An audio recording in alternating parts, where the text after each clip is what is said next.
Under the guise of straight-laced ivory tower credentials, the government was able to create systems that would censor specifically conservative voices or any voices of dissent. And if the government did that on their own, it would be a direct violation of the Constitution. And then I suppose there are probably a few sort of the more dastardly, nefarious plotters and planners who are thinking about how do you expand sort of top-down control in a society? How do we flip? How do we invert America? How do we flip civil society so that the elites have more control?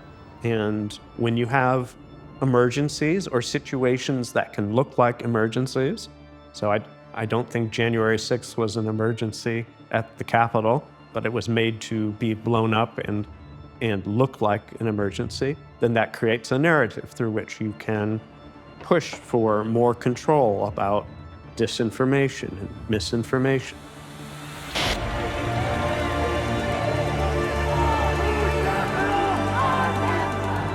The police are now running back into the Capitol building. We have cheers from the protesters that are watching behind the scenes.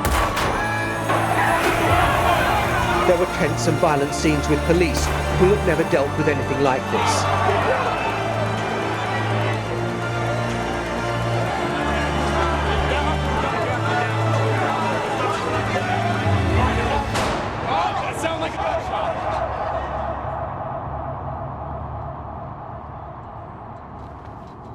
I mean, just think about this. A sitting president of the United States, elected by the American people, had his Twitter and Facebook accounts frozen.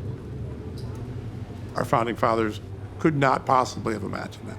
Twitter was clear today that it banned the president for what it feared he would do and the injuries or deaths that could result.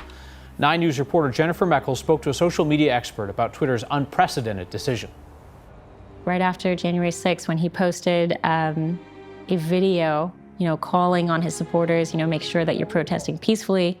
I know how you feel, but go home and go home in peace.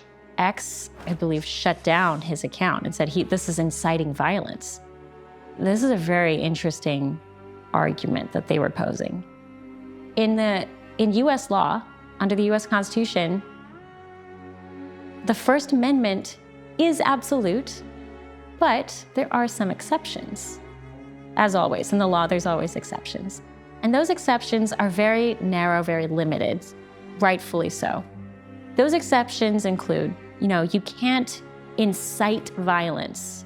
You can't say things that will cause a group of people to become violent. And so, X, or Twitter at the time, was using that argument. Well, we're going to act like the government. We're going to take down the account of the sitting United States president because we believe that he is a danger to the United States.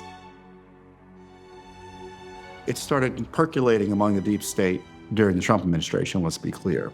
And it metastasized under Biden, and censorship became an all-of-government mandate.